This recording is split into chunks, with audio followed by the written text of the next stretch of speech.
내 피땀 눈물 내 마지막 춤을 다 가져가 내 피땀 눈물 내가 차가운 숨을 다 가져가 피땀 흘려 노력하는 범인들, 약자들의 입장에서는 이 이슈가, 이 정책 분석이 얼마나 특급스럽고 험한 논쟁으로 비춰지겠습니까? 헐리우드 액션 안 했으면 좋겠어요. 오세훈 후보나 이준석 대표가 흑색 비난 선전하는 정치 공세로 할 문제는 아니다. 오세훈 후보님은 억가 정치하지 마시고. 오늘 다 비행기를 다 모아서 자 저희가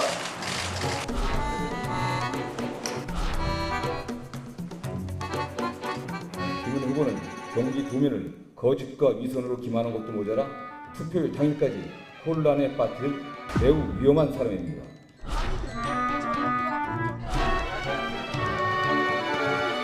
삶을 살고 계시는 경기도민들 열심히 하겠습니다.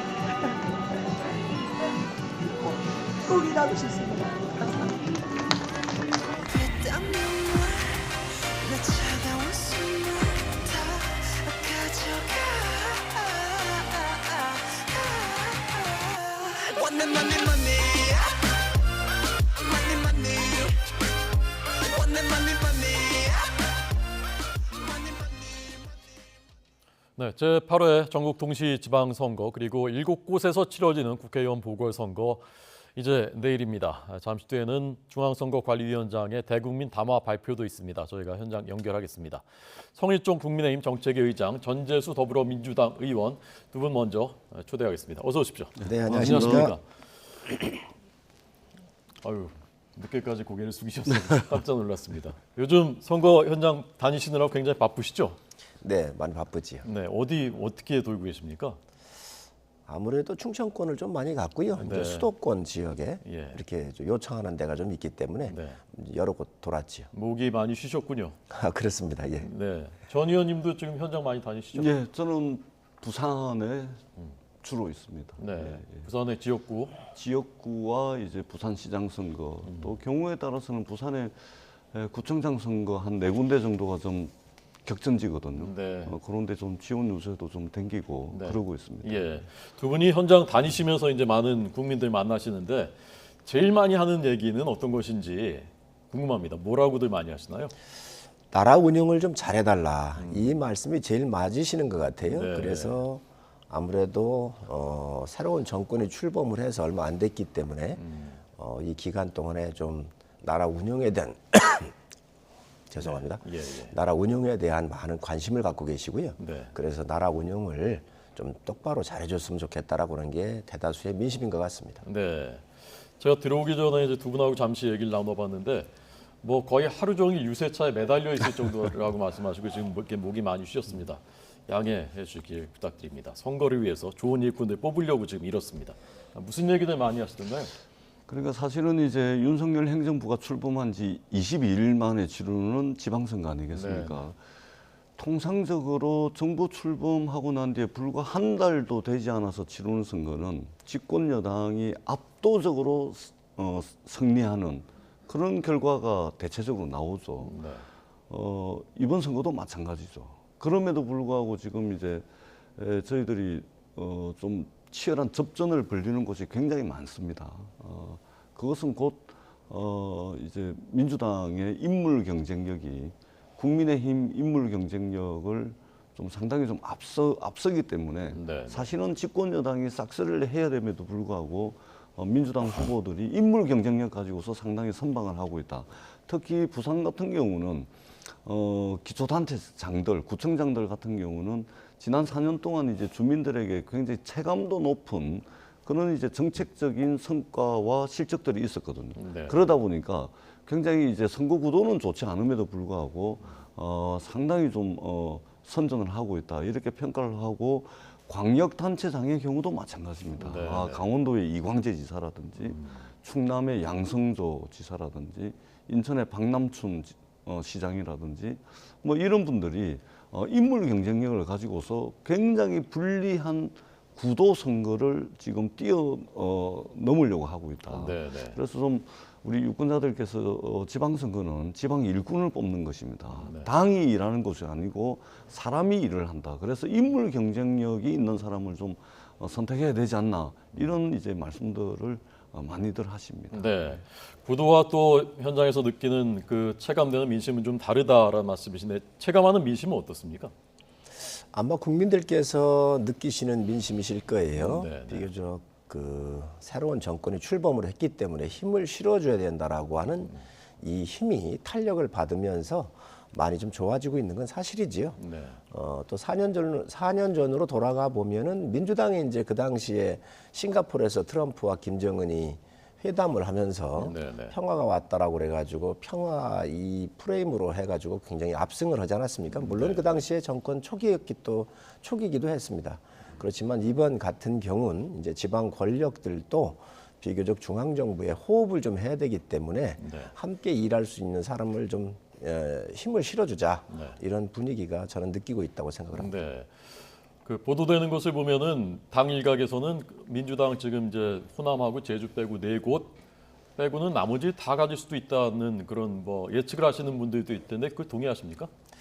동의하고 그럴 문제는 아닌 것 같고요. 한 7곳은 상당히 우위에 있는 건 사실입니다. 그리고 우세 경합 쪽이 한 4곳 정도가 되고 그러지만 그래도 국민의 선택을 받는 것이기 때문에 우리 당이나 또 후보들이 더 국민들한테 겸손하게 다가가고 일할 기회를 진심으로 달라고 호소를 하는 게 전 맞다고 생각을 합니다. 네. 전 의원님 말씀 듣기 전에 지금 그 산불이 요새 걱정입니다. 산불이 빈발하고 있고요. 기후 변화 때문에 워낙 가물고 건조하다 보니까 산불이 많이 일어나고 또 그저께 울진 상황이 심각했었는데 지금 경남 밀양에 산불이 급속하게 확산되고 있습니다. 오늘 오전 11시 45분 조금 전에 산불 3단계가 발령됐다는 소식 막 들어왔습니다. 9시 25분에 발화된 모양입니다. 경남 밀양시 부북면 춘화리 여기서 산불이 발생했고 또 바람이 셉니다. 강풍을 타고 이 산불이 번지고 있습니다. 그래서 11시에 일단 2단계가 발령됐는데 상황이 더 심각해졌습니다. 그래서 지금 조금 전 11시 45분에 3단계로 격상됐다는 소식입니다. 인근 마을이 100가구 정도 되고요. 주민이 400여 명인데 대피 조치가 내려졌습니다. 이 산불이 마을까지 내려올 수 있다고 보는 상황이고 진화 헬기 32대 1,500여 명 인력이 동원돼서 산불을 끄고 있습니다. 걱정입니다. 빨리 진화돼야 되겠고요. 이 워낙 지금 이제 이게 좀 구조적인 상황이거든요. 기후 변화 때문에 일어나는데 뭔가 구조적인 대책도 있어야 되지 않을까라는 생각 두 분께도 당부를 드리고 싶습니다. 지금 이제 민주당에서는 5곳만 시도지사 중에 5곳만 이겨도 뭐 괜찮은 거다라는 뭐 분석하는 분도 나왔다고 하던데 동의하십니까? 일단은 그 얼마 전에 있었던 대통령 선거가 이제 윤석열 후보가 10개 광역시도에서 7 이겼고 그다음에 이재명 후보가 7군데를 이겼습니다. 그러니까 이제 대통령 선거를 기준으로 하자면 국민의힘이나 민주당 입장에서 본전은 10대 7입니다. 10대 7. 10대 7이 아마 기준이 될 것 같고 거기에서 이제 플러스 마이너스 이제 뭐 한두 개, 두세 개 이것을 가지고서 선거 승리 아마 승패의 기준은 10대 7이 될 것 같다라는 말씀을 드리고 저희들 같은 경우는 광주, 전남부, 제주도 네 군데에다가 지금 이제 경기도, 강원도, 그다음에 인천, 충남, 그다음에 대전, 세종까지 해가지고 잘하면은 이제 10대 7, 뭐 최악의 경우에는 뭐 10대 4, 5까지 이제 좀 예상을 하는데 결국은 이제 선거 투표함을 개표해봐야 또 결론을 알 수 있겠다라는 말씀을 드리고 다만 최근에 이제 강원도에서 상당히 좀 의미 있는 움직임들이 좀 있다. 얼마 전에 이제 저희들이 국회에서 추경을 통과를 시키면서 함께 통과시킨 법 중에 628년 만에 강원도가 강원도 특별자치도가 됐습니다.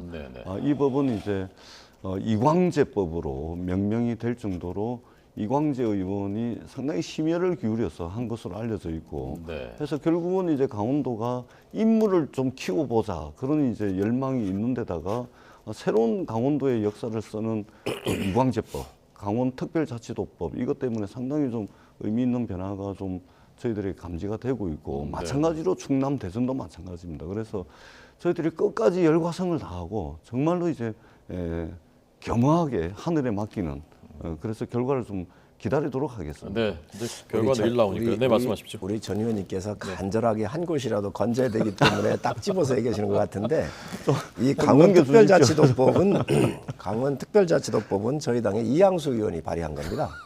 그래서 이게 20대부터 나왔었죠. 네, 그렇게 해서 나왔고 여야가 아마 함께 왔을 거예요. 그래서 처리가 된 부분인데 어쨌든 강원도민들한테는 상당히 좀 도움이 되겠죠. 네. 사실관계 제가 말씀드립니다. 이양수 의원께서 발의한 거 사실입니다. 그런데 민주당의 허영 의원도 발의를 해놨고, 그래서 허영 의원이 먼저 발의를 한 겁니다. 그리고 시차적으로 이양수 의원께서 발의한 걸로 제가 알고 있고요. 중요한 것은 이게 행정안전위원회 소관 법률이거든요. 행정안전위원회 위원장이 서영교 의원입니다. 저희가 의원총회 때 이광재 의원이 그 바쁜 후보 그 시간을 쪼개가지고 저희 의원총회에 오셔가지고 이 강원특별자치도법이 어떻게 해서 논의가 되고 어떤 과정을 거쳐서 오늘날 이렇게 통과가 됐는지를 아주 자세하게 서영교 행정안전위원장이 설명을 했습니다. 그래서 이 법을 언론에서도 이광재법이다 이렇게 하는 거거든요. 그렇기 때문에 이 말씀을 아울러서 좀 우리 전 의원님이 이광재 후보를 상당히 마케팅을 잘하고 있습니다. 예.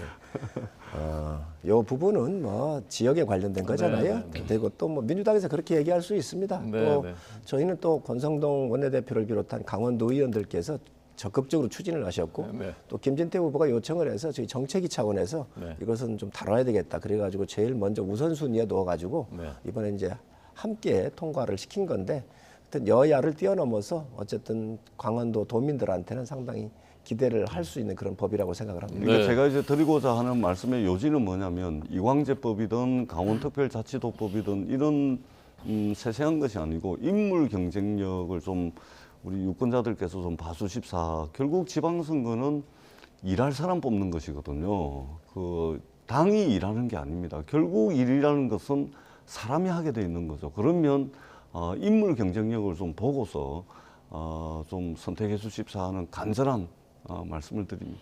네. 자, 이런 식으로 가면 이제 한 30분 정도로 강원지사 얘기를 계속 해야 되거든요. 네, 강원지사 이제 내일 역시 결과 나옵니다. 특별히 주목해서 보겠습니다. 김진태 후보고요. 이쪽은 이광재 후보, 지금 두 후보가 맞붙어 있습니다. 오늘 아침에 나온 그 여야 지도부의 발언들 듣고 두 분 토론 계속 듣겠습니다.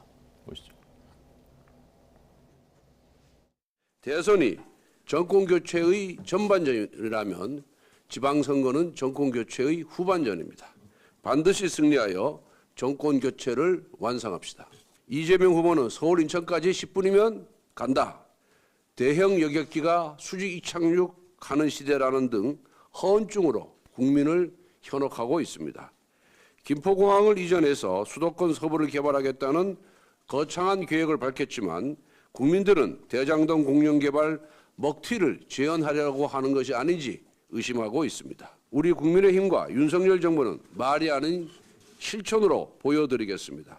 지금 대한민국은 검찰이 통치하는 폭력적인 국민 억압의 시대로 퇴행하느냐, 균형 잡힌 국민 주권의 시대로 나아가느냐에 중차대한 기로에 서 있습니다. 대한민국이 다시 군사독재 시대처럼 특권 계급의 나라가 되지 않도록 최소한의 균형을 만들어 주십시오. 민주당에게 국민 주권을 지켜낼 힘을 주십시오. 민주당이 윤석열 정권의 검찰 독재에 맞서 국민의 삶과 민생을 지켜내겠습니다.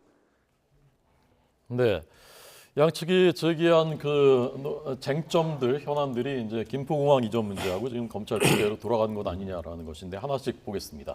김포공항 이전 문제 어떻게 생각하십니까? 저는 왜 이런 공약을 이렇게 막 남발을 할까? 대선 기간에도 나왔던 거잖아요. 그런데 뭐 또 완전히 틀린 이야기란 말이지요. 우선 국민들께서 이 공항에 대한 가치를 한번 아셔야 될 것 같은데 전 세계적으로 큰 대도시는요.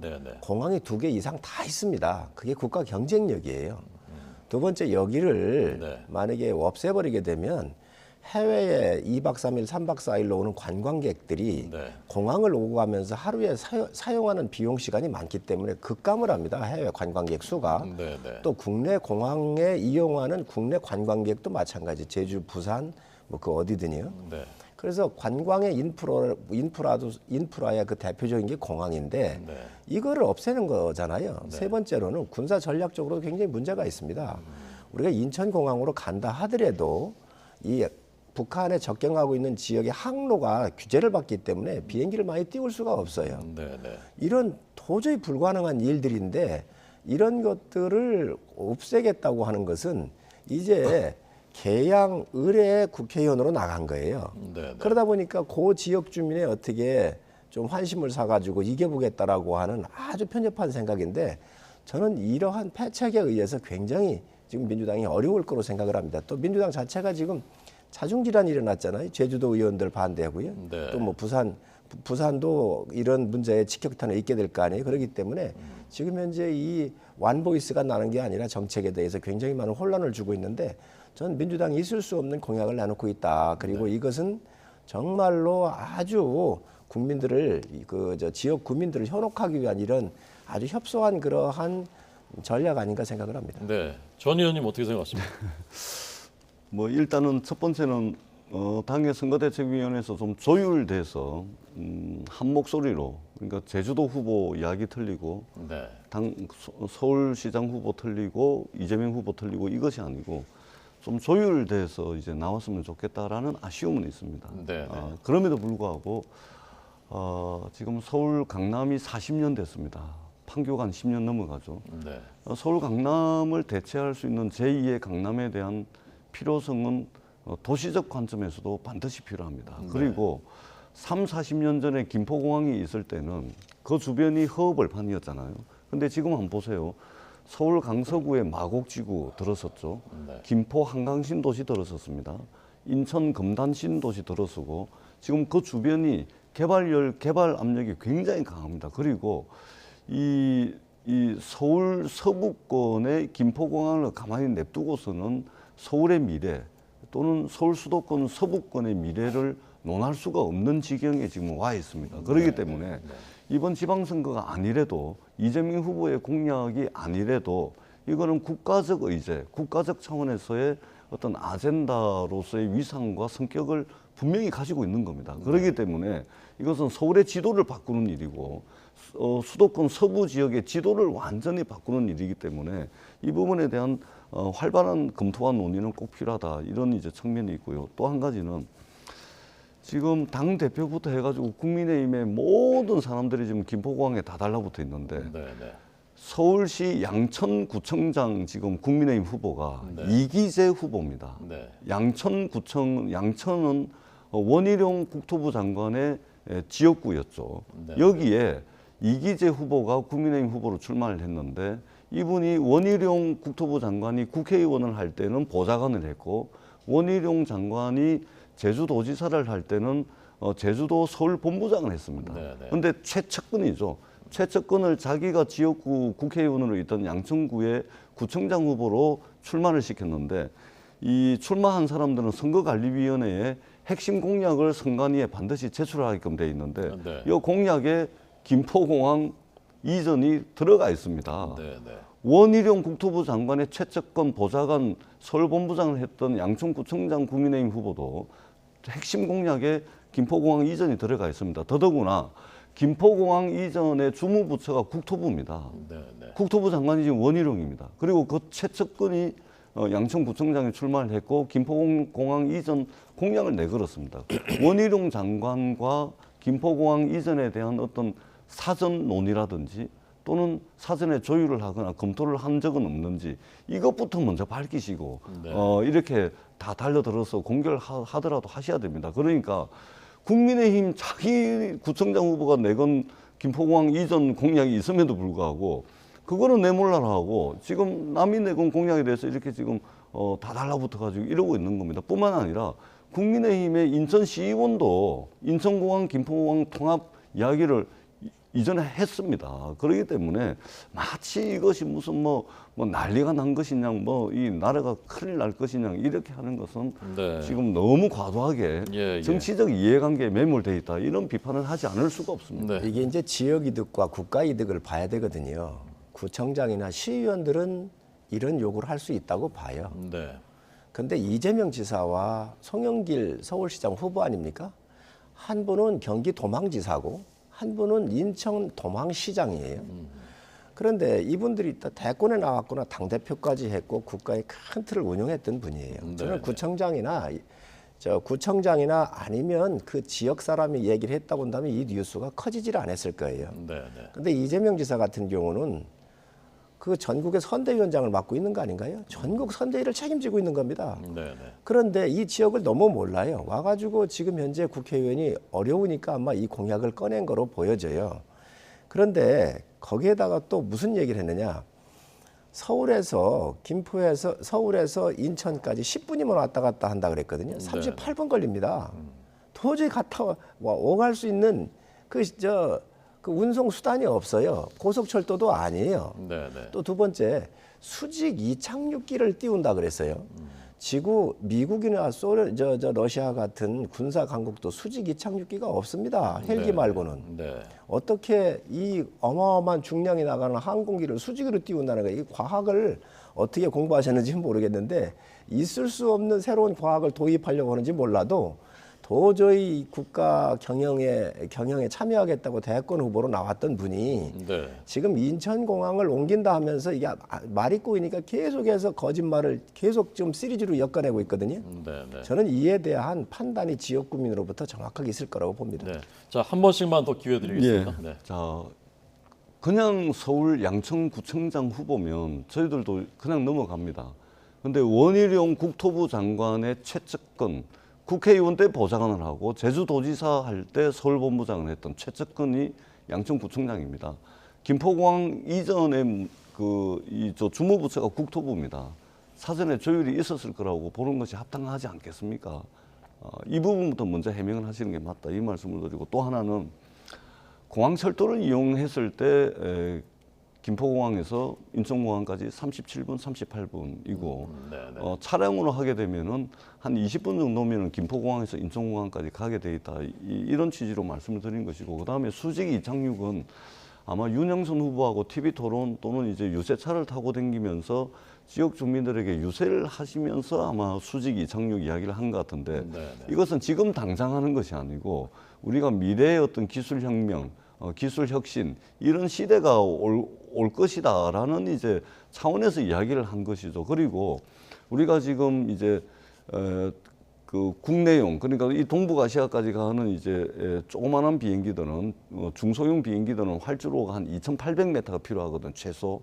그다음에 장거리 노선의 큰 비행기 같은 경우는 최소 활주로 길이가 한 3,200m가 필요합니다. 그러니까 활주로가 상당히 이제 차지하고 있는 이것이 공항 시설에서 굉장히 비효율적이기 때문에 미래의 어떤 기술 혁신, 기술 혁명을 통해 가지고 수직 이착륙하는 항공기 시대가 올 수 있다라는 차원의 어떤 미래의 이야기를 한 것이지 지금 당장 수직 이착륙 비행기 그건 불가능한 것이죠. 그런 식으로 이야기하면 부산시장에 출마한 우리 박형준 후보께서 어반 루프라 그래가지고 부산 전역을 15분 안에 있겠다 이런 공약을 내거는데 이 어반 루프도 상용화가 안 돼 있습니다. 안전성에 대한 검토도 전혀 안 돼 있는데 공약을 내걸고 있는 것이거든요. 그러니까 너무 과도하게 이것을 집권 여당이면은 좀 검토할 만하다, 함께 좀 머리를 맞대보자 이렇게 하셔야지 다 달라붙어 가지고 이게 무슨 나라가 큰일 나는 것처럼 이렇게 말씀을 하시는 것은 좀 과도하다 이렇게 생각을 합니다. 끝으로 반론 듣겠습니다. 우리 전 의원님이 급하신 것 같아요. 말씀하시는 게 김포공항과 인천공항은 두 개 합칠 수가 없는 게 용량의 한계가 있습니다. 그렇기 때문에 기본적으로 불가능하고요. 두 번째 문제는 지금 교통 인프라, 지하철에서부터 모든 것들이 지금 그 교통 인프라가 인천공항이나 김포공항에 맞춰져 있는 거거든요. 그렇기 때문에 이게 실질적으로 어려운 거예요. 그런데 지금 현재 상당히 어려우니까 송영길 시장 같은 후보 같은 경우는 강남 사람들은 청주로 가라 그러거든요. 또 강북 분들은 원주공항을 가라. 거기 가면서 2시간 가까이 걸리는 돈에 그 국가적 비용을 생각을 해보십시오. 이 공항이라고 하는 것은 그 경제적 유발 효과나 또 경제성을 봐야지요. 그런 면에서 보면은 결코 바람직하지 않다. 저는 제가 드리는 말씀은 개항 한 곳에서 국회의원 한석을 얻기 위해서 지금 이게 국가적으로 굉장히 문제가 있는 거거든요. 그래서 이런 공항을 옮기겠다라고 하는 이러한 정말 가벼운 공약을 막 쏟아내는 것이 과연 그 후보로서 또는 서울시장으로서 이게 적합한가 하는 의문을 갖는 것이고 굉장히 신뢰성의 문제가 있다. 이건 결코 가벼운 문제가 아닙니다. 제가 짧게 이 사실관계 문제이기 때문에 짧게 한 말씀을 드리겠습니다. 지금 강남 분들은 청주공항 가고 강북 분들은 원주공항 가라고 그거 사실과 틀립니다. 뭐냐면 인천공항에 급박한 상황이 생기거나 비상 상황이 생기게 되면 활주로를 확보를 해가지고 대체공항을 지정을 하게 돼 있는 겁니다. 그 이야기를 원주공항이든 청주공항을 이야기를 한 것이지 제주도 갈 때 강남 분들은 청주공항 가서 비행기 타고 제주도 가시라 이 이야기는 아니라는 말씀을 분명하게 드리도록 하겠습니다. 네. 자, 역시 참 이 문제가 지금 막판에 이슈는 이슈구나 하는 생각이 이제 두 분 토론 들으면서 들었고 국민들께서 어떻게 판단하시는지는 아마 내일 개표를 해보면 일정 부분 이제 알게 될 것 같습니다. 지금 앞서 이제 여당에서는 이 김포공항에 대해서 권성동 원내대표 얘기했고 야당에서는 윤호중 비대위원장이 검찰공화국으로 돌아갈 수 있다라는 그 부분을 발언했는데요. 이 얘기는 이제 오늘 인사 정보관리단이 국무회에 의결됐고요. 그다음에 이제 특별감찰관 문제도 논란이 어제 하루 종일 있었습니다. 오늘 대통령실이 해명을 했고요. 여기는 먼저 야당부터 듣겠습니다. 일단은 인사정보관리단이죠. 오전에 아마 이제 국무회의를 통과한 것으로 보여지는데 상당히 우려스럽습니다. 일단은 첫 번째는 대한민국의 모든 권력기관은 개혁의 길을 걸어왔습니다.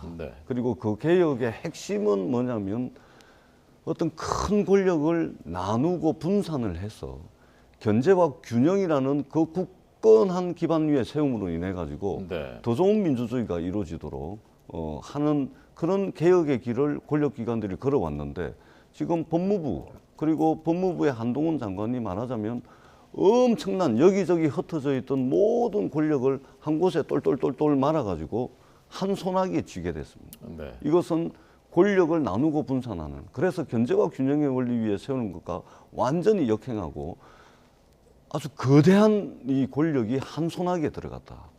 굉장히 걱정되는 것이죠. 여기서 어떠한 권력 남용이 생기게 될지, 어떠한 권력의 부패가 생기게 될지, 여기로부터 어떤 국정에 대한 어떤 농단 뭐 이런 것이 생기게 될지 극히 우려스럽다. 이 말씀을 먼저 드리고 두 번째는 상권 분립을 심각하게 저해합니다. 이건 저의 주장이 아니고 지금 많은 법조인들이 우려하는 바입니다. 왜 그러냐면 이 인사정보관리단에서 앞으로 이제 대법관, 헌법재판관 해가지고 윤석열 행정부에서 한 16분 정도의 대법관과 헌법재판관 18분인가요? 이분들이 임명을 하게 돼 있는데 이분들에 대한 사법부의 최고 법관들에 대한 검증을 일개 부처, 행정부 부처인 법무부가 하게 돼 있습니다. 사법부의 독립성을 완전히 침해하는 것이죠. 완전히 침해하는 것이죠. 그렇기 때문에 굉장히 심각하다는 말씀을 드리고 뿐만 아니라 법무부는 정부조직법상 한 개 부처에 6번째 서열의 한 개 부처입니다.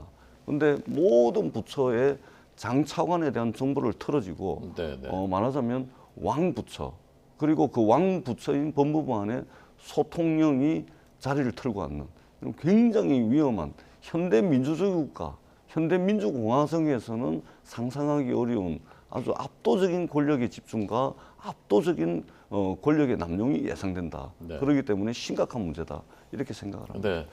조금 전 그 윤호중 위원장 발언을 저희가 그래픽으로 보여드린 것 중에 첫 번째 것은 이제 이 사안에 대한 게 아니라 그 증평군수 그 이쪽 국민의힘 후보에 대해서 한 발언 이따 얘기는 할 건데 그게 먼저 잘못 나왔습니다. 시청자 여러분들이 보셔서 제가 설명드린 거고 자 반론해 주시죠. 전 의원님 여러 가지 말씀을 하셨는데 네. 야당이기 때문에 뭐 어떤 문제든 제기할 수 있잖아요. 그러나 국민들께서 잘 판단하실 거로 봅니다. 청와대 인사 검증 시스템이 있었을 때에 얼마나 청와대가 문제가 많았어요. 그렇기 때문에 미국의 법무부 산하에 FBI가 있고 FBI 그 산하에 독립된 기구로서 인사 검증팀이 있습니다. 그래서 우리가 이런 선진화된 시스템을 한번 갖춰보자 이렇게 해서 한 거고요. 또 그걸 운영하면서 문제가 있으면 또 수정하면 되지 않겠습니까? 그동안 청와대가 그 무소불위한 그 권력을 가지고 했었는데 그런 부분들을 좀 분산을 해서 이제 국민들한테 눈높이에 맞추자라고는 개혁적 일환이기 때문에 저는 충분히 이해를 하실 거로 보고요. 또 우리 전 의원님께서 말씀 주셨는데 상권 분립에 대한 침해다. 그러면 대통령 밑에 있었을 때는 상권 분립이 침해가 아닌가요? 민정수석실에 있을 때 검증한 건 침해가 아닌가요? 그래서 독립성을 두는 겁니다. 그래서 그런 것들이 나오면 문제 제기를 했으니 더 보완하면 될 거고 이런 새 정부에서 여러 가지 개혁적 차원에서 하는 것은 무조건 비판보다는 좀 나름대로 우리가 한번 외국의 사례도 좋은 사례가 있으니까 같이 한번 비교를 한번 하면서 대안을 좀 주시면 어떨까 하는 생각이 좀 듭니다. 또 그 윤호중 대표께서 국정 운영으로 나라 파국으로 몰고 갈 거다. 독선적인 국정 운영으로. 그런데 지금 윤석열 정부가 출범한 지 20일밖에 안 됐습니다. 어떤 독선적인 운영을 했다고 지금 비판하는 것이죠? 이거 전부 다 가정이에요, 가정. 저는 이러면 안 된다고 생각을 해요. 그런 거 충분히 비판할 수 있습니다. 그러나 가정으로 해가지고 또 검찰공화국이라고 뒤집어 씌워서 지금 현재 프레임을 만들고 있는데 검찰공화국이라고 하는 건 옛날 대선 때부터 써먹었던 거거든요. 저는 이런 부분들은 오히려 국민들한테 와닿지를 않는다. 지금 이제 한동훈 장관한테 집중적인 공격이 가해지는 것 같은데 아니 죄가 없으면 검찰 무서워할 필요가 없지 않습니까? 무슨 죄를 그렇게 많이 졌길래 검찰 공화국이라고 모는지 저는 그게 상당히 의아합니다. 그래서 떳떳하고 큰 문제가 없으면 뭐 검찰이 아무리 조사해도 문제가 없으면 뭐가 문제가 되겠습니까? 그래서 오히려 지금 대통령께서 검찰총장 출신이다가 보니까 검찰을 통해서 마치 야당이 핍박할 것처럼 하는 것 같은데 저는 그래서 온당하지 않은 캠페인이라고 생각을 합니다. 제가 한 번씩만 더 드리겠습니다. 지금 발언 기회. 일단은 그 인사검증 기구가 이전에 청와대에 있었죠. 근데 뭐 일부 그 제대로 작동하지 않은 측면이 분명히 있었습니다. 왜냐하면은 부적절한 인사를 추천한 경우들이 많았기 때문에. 그러나 보수 정권이든 민주당이 집권을 했을 때든 국민의힘이 집권을 했을 때든 공히 인사 추천과 인사 검증을 분리를 했습니다. 이거 왜 그러냐면 인사 추천과 인사 검증을 한 기관에서 한 몸이 돼가지고 해버리면 이 제대로 된 검증이 이루어지지 않고 또 다양한 인재를 쓸 수가 없습니다. 그래서 보수 진보 정권 할 것 없이 청와대 안에 인사 추천을 하게 되는 인사수석실과 인사 검증을 하게 되는 민정수석실을 분리해서 두고 그렇게 해서 서로 견제와 균형이 이루어지게 하고 그리고 여기서 추천과 검증이 이루어지게 되면은 인추위라 그래서 대통령 비서실장이 주재하는 인사추천회의를 통해 가지고 최종 결정, 대통령께 결재서를 올릴 최종 이제 결정을 하는 그런 과정들을 거쳐온 겁니다. 그런데 지금 법무부의 인사정보관리단을 보게 되면 이런 견제와 균형의 원리가 완전히 깨져 있습니다. 보세요. 지금 대통령실 안에 인사기획관, 그 다음에 인사비서관이 전부 다 검찰 출신 수사관, 부장검사 출신 비서관입니다. 그러니까 검사들이 인사추천을 하고 또 한동훈 검사 출신인 한동훈 법무부 장관이 인사검증을 하게 되는 수장으로 앉아 있습니다. 추천도 검찰이 하고 검증도 검찰이 합니다. 자, 이게 제대로 검증이 되겠습니까? 다양한 인재를 쓸 수가 있겠습니까? 이미 대통령실의 인사와 예산, 법률을 이미 검찰이 장악을 했지 않습니까? 그다음에 검찰청도 마찬가지입니다. 그렇기 때문에 이게 이제 심각한 문제가 될 수 있다는 것이고 지금 현재 윤석열 정부가 출범한 지 얼마 되고 있지 않기 때문에 독주하고 있다, 검찰공화국이다라는 비판이 좀 과할 수는 있습니다. 그런데 그 길로 나아가기 위한 인프라는 이미 다 깔렸다.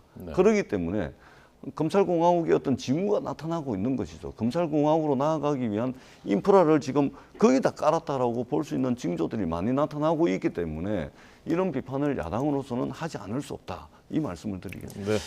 검찰을 정상화한 것이지요. 금융범죄 합수단 같은 경우를 나임 옵티머스 나오니까 전부 다 없앴던 거 아닌가요? 네, 네. 그래서 그거 부활시킨 겁니다. 그래야 투자자들을 보호할 수 있는 거 아니겠어요? 네. 그리고 옛날에 추미애 장관이 다 측근 인사들로 이렇게 배치를 했었잖아요. 그래서 예를 들면 월성의 원자력 같은 경우도 수사가 안 이루어졌던 것들이지요. 네, 네.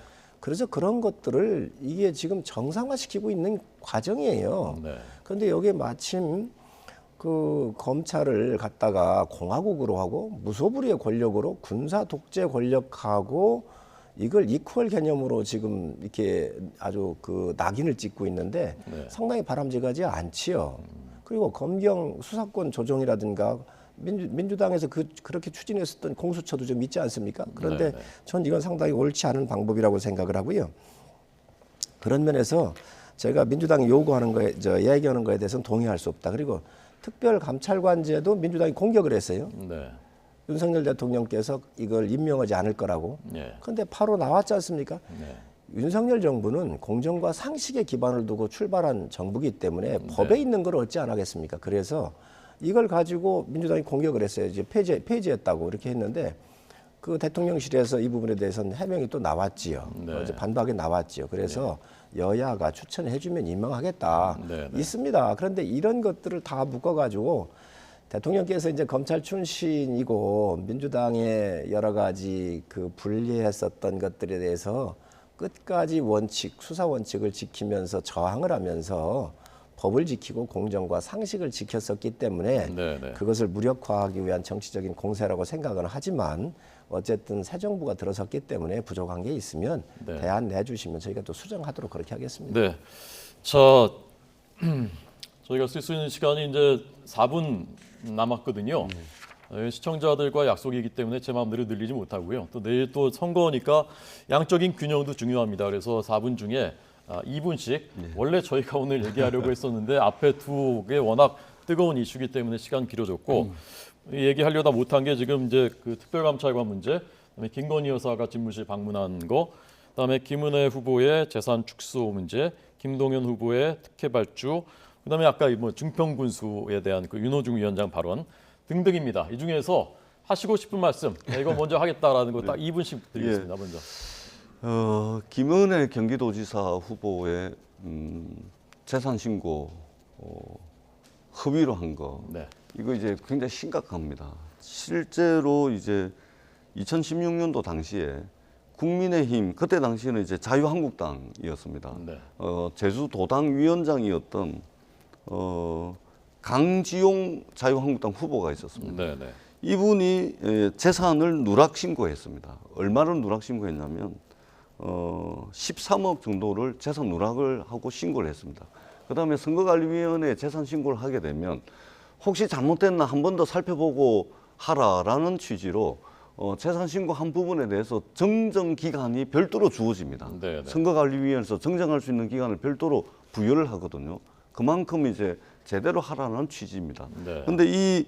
이 강지용 당시 이제 자유한국당 제주도의 이제 국회의원 후보가 13억을 재산 누락을 했는데 이분이 대법원에서 벌금 300만 원의 확정 판결을 받았습니다. 네, 네. 피선거권이 박탈된 거죠. 네. 이분이 당선됐으면 의원직도 박탈되는 겁니다. 왜냐하면 공직선거법 또 정치자금법은 벌금 100만 원 이상은 직을 상실하게끔 돼 있는 것이죠. 네, 네. 지금 13억 가지고 이렇게 했는데 이 김은혜 후보는 16억입니다. 네. 이거는 민주당이 제기한 것이 아니고 TV토론 과정에서 강용석 경기도지사 후보가 국민의힘 김은혜 후보에게 먼저 이 의혹을 이제 이야기를 했고, 그래서 네. 의혹이 나와서 중앙선거관리위원회에서 직접 재산을 다 챙겼더니 16억을 과소신고한 겁니다. 네. 그래서 선거법 위반이기 때문에, 허위사실이기 때문에 투표 당일날 모든 선거 투표장에 네. 5장씩 이것은 잘못된 것이다 해서 그렇게 붙이게끔 절차와 과정에 되어 있습니다. 그렇기 때문에 네, 네. 이것은 굉장히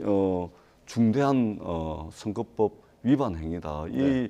이 말씀을 드리고 우리 자, 경기도민들께서 이 부분 그만하시죠. 감안해서 투표해 주십사는 네. 자, 당부의 이분 김은혜 말씀드리겠습니다. 후보가 누락을 한 게 아니지요. 누락을 했다 그러면 전 의원님이 말씀이 맞을 겁니다. 그런데 2년 전에 김은혜 후보가 국회의원 나올 때 재산 신고를 했죠. 네. 그런데 2년 동안 공시지가나 이런 것들이 올라가지고 이번에 그 먼저 신고했던 것들을 참모진들이 모르고 그냥 그대로 신고한 거지요. 그러니까 누락이 아니라 착오가 있었다는 말씀을 드리고 이거 같은 경우는 고의성이 없기 때문에 그렇게 걱정 안 하셔도 되지 않겠나 생각을 합니다.